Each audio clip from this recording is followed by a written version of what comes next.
បាទជំរាបសួរប្រិមិត្តអ្នកស្ដាប់ទាំងអស់គ្នាស្វាគមន៍មកកាន់ Channel ព្រឺព្រួយយប់ងងឹតទាំងអស់គ្នាយប់នេះ Admin នឹងមកលួងប្រិមិត្តបងប្អូនអ្នកស្ដាប់ម្ដងទៀតហើយយប់នេះគឺជាយប់រន្ធត់យប់ព្រឺព្រួយខ្លាំងជាងយប់រាល់ដងព្រោះ Admin បានរឿងនេះមកពីតាម្នាក់ដែលគាត់ជាអាចារ្យនៅវត្តបុរាណមួយអញ្ចឹងនៅថ្ងៃមួយគឺមានក្មេងប្រុសម្នាក់ដែលគាត់អត់មានសាច់ញាតិអត់មានផ្ទះសម្បែងទេគាត់បានស្លាប់បាត់បង់ជីវិតអញ្ចឹងអ្នកភូមិគាត់មិនដឹងថាយកសាកសពក្មេងនឹងទៅទឹកនៅឯណាក៏សម្រេចចិត្តថាយកមកវត្តអញ្ចឹងនៅពេលដែលយកសពនឹងមកវត្តហើយធ្វើឲ្យលោកនិងអាចារ្យបាទឈ្មោះតាសុកគាត់បានរៀបចំដើម្បីធ្វើមឈូសហើយដើម្បីរៀបចំខ្មោចនឹងកុំឲ្យមានការធំក្លិនចឹងហើយតាសុកគាត់គឺជាអាចារ្យនៅមើលថែនៅចាប់ការនៅវត្តបុរាណនឹងក៏សម្រេចចិត្តឲ្យអ្នកភូមិធ្វើមឈូសហើយលើកខ្មោចនឹងទៅដាក់នៅក្នុងមឈូសនឹងក្បែរគល់ឈើមួយបាទចឹងកុំឲ្យប្រិមិត្តបងប្អូនអ្នកស្ដាប់ខាតពេលវេលាយូរយើងចាប់ផ្ដើមចូលទៅសន្តាប់នៅរឿងពេញរបស់យើងទាំងអស់គ្នាចង់ដឹងថារឿងនឹងព្រឺព្រួចញាប់ញ័ររន្ធត់ខ្លាំងប៉ុណ្ណាតោះតាមដានស្ដាប់ទាំងអស់គ្នាហើយនៅពេលដែលបងប្អូនស្ដាប់ហើយសូមយក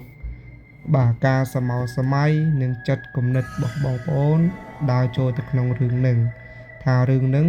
នៅពេលដែលយើងសមោសម័យបើសិនជាយើងជាតួអង្គយើងបានចូលទៅក្នុងសាច់រឿងហ្នឹងតើវារន្ធត់ខ្លាំងប៉ុណ្ណាតើយើងចាប់ផ្ដើមទៅស្ដាប់ទាំងអស់គ្នានៅចុងភូមិដាច់ស្រយាលមួយមានវត្តចាស់បុរាណមួយដែលមានឈ្មោះល្បីល្បាញខាងភាពស័ក្តិសិទ្ធិប៉ុន្តែក៏ល្បីខាងរឿងរ៉ាវគួរឲ្យព្រឺព្រួចឬក៏រន្ធត់នៅពេលយប់ផងដែរ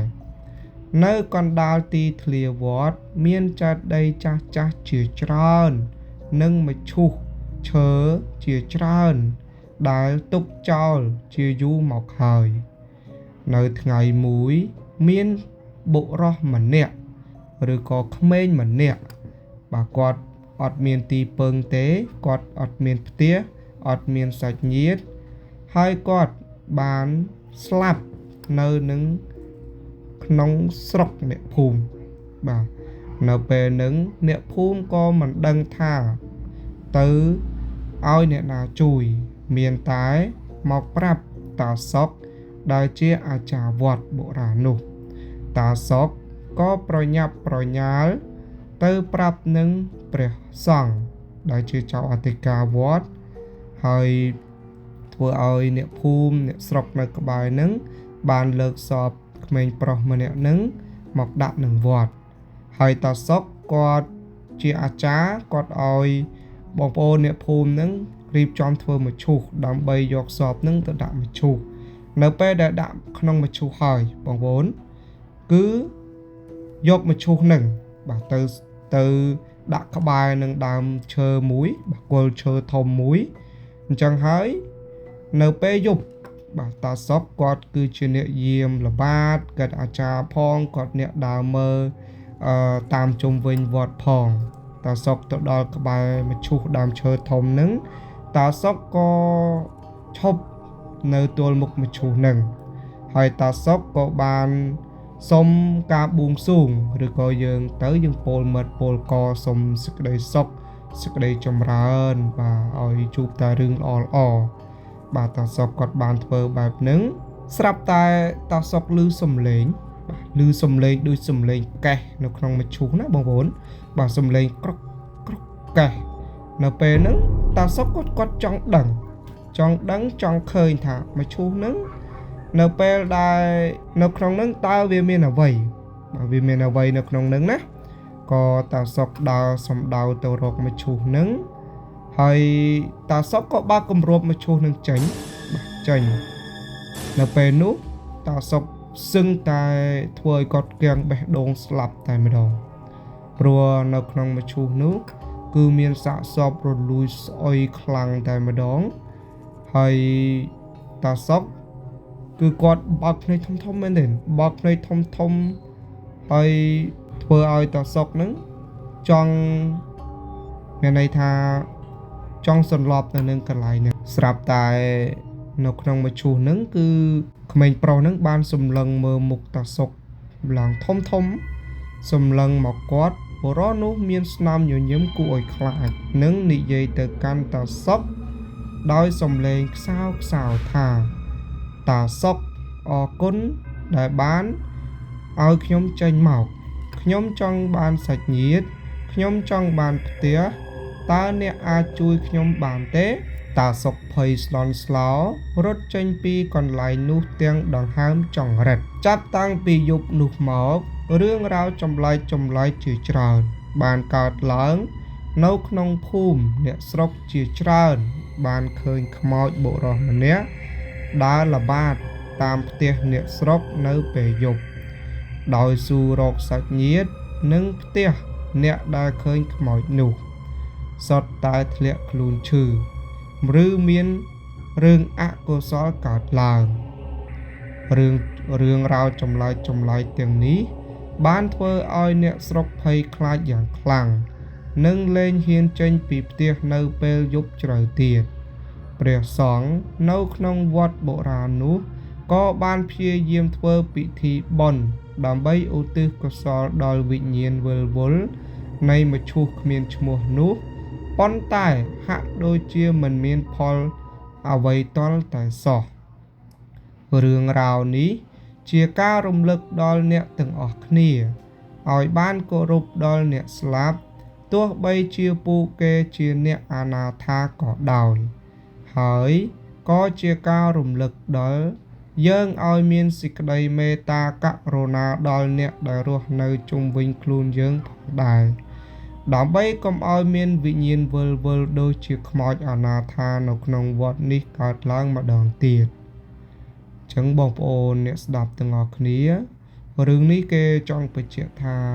គេឲ្យយើងធ្វើតែអំពើល្អហើយចេះគោរពស្រឡាញ់អ្នកជិតខាងនៅក្បែរយើងហើយចេះឧទ្ទិសបុណ្យកុសលជូនទៅខ្មោចបាទអនាថាខ្មោចអត់ទីពឹងទាំងអស់គ្នាដើម្បីកុំឲ្យខ្មោចទាំងអស់ហ្នឹងមានការធ្វើបាបឬក៏ចំណែនឈ្នានីសយើងផ្ចាញ់ផ្ចាលយើងអញ្ចឹងយើងតទៅទៀតតើរឿងហ្នឹងវារន្ធត់ខ្លាំងប៉ុណ្ណាដើម្បីយើងសន្តាប់នៅបន្តទៀតប៉ុន្មានថ្ងៃក្រោយមកភូមិទាំងមូលហាក់ដូចជាស្ថិតនៅក្រោមអំណាចនៃភាពងងឹតមិនថាពេលថ្ងៃឬពេលយប់សំឡេងយំខ្សឹបខ្សួលយ៉ាងក្រៀមក្រំតែងតែឮសាយភាយចេញពីទិសដៅនៃវត្តអ្នកភូមិម្នាក់ឈ្មោះភីកំឡោះដែលចូលចិត្តសាក់លបងរឿងប្លែកទោះបីជាមានការប្រមាថពីចាស់ទុំក៏ដោយក៏ភីបានសម្រេចចិត្តទៅពិនិត្យមើលវត្តនៅពេលយប់ជ្រៅ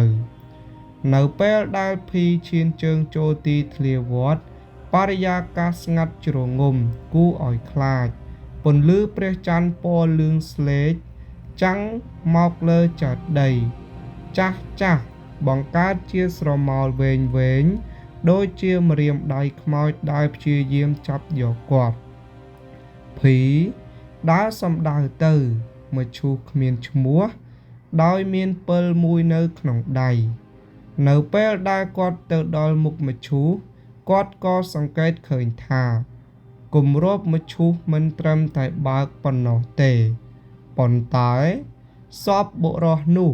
ក៏បានបាត់ទៅដោយមិនដឹងមូលហេតុភ្លាមនោះសំឡេងខ្សឹបខ្សៀវដ៏ត្រជាក់មួយ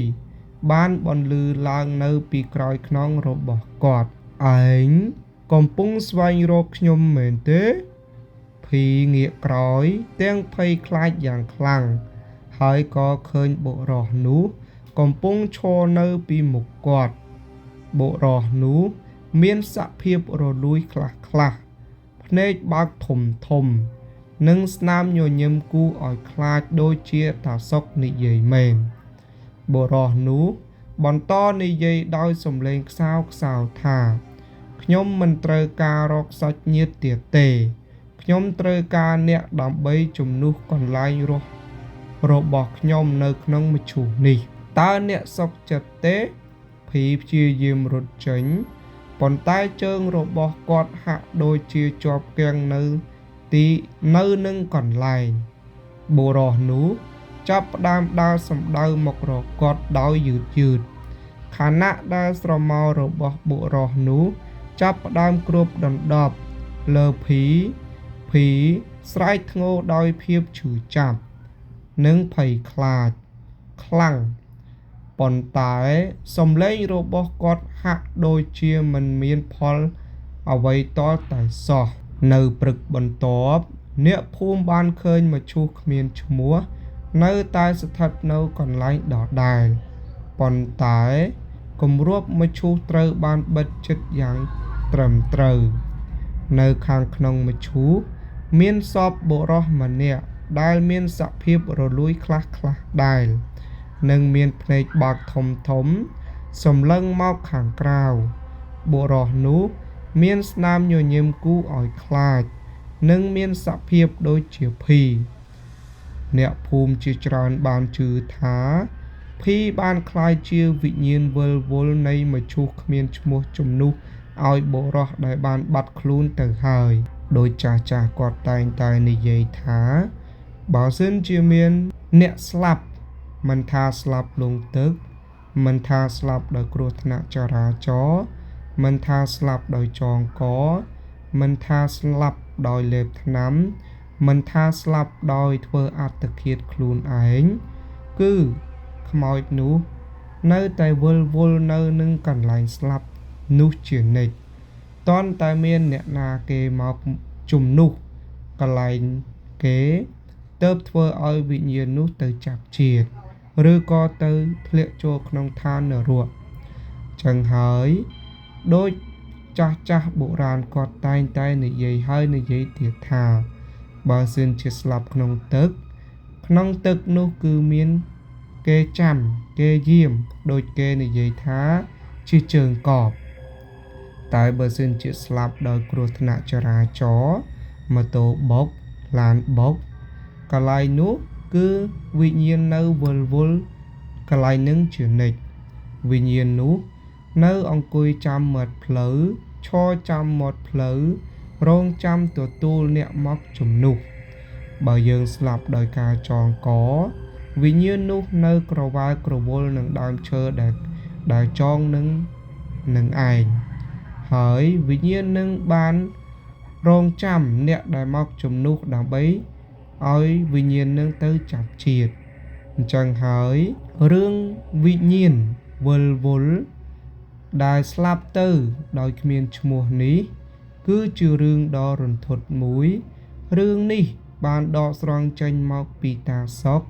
ដែលជាអាចារ្យវត្តបុរាណមួយគាត់បានជួបផ្ទាល់ចឹងហើយ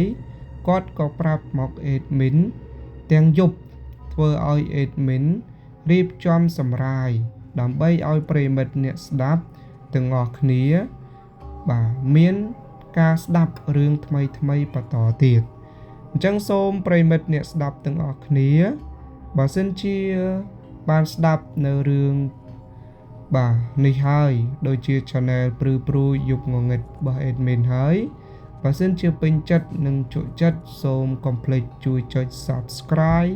ចុចរូបកណ្ដឹងនិង share នៅវីដេអូនេះម្នាក់មួយដើម្បីទទួលបាននៅរឿងដែល admin សម្រាយដ៏រន្ធត់បន្តទៀតសូមអរគុណនៅប្រិមិត្តបងប្អូនអ្នកស្ដាប់ទាំងអស់គ្នាដែលបានស្ដាប់តាំងពីដើមរហូតដល់ចប់បាទសូមអរគុណសូមជម្រាបលា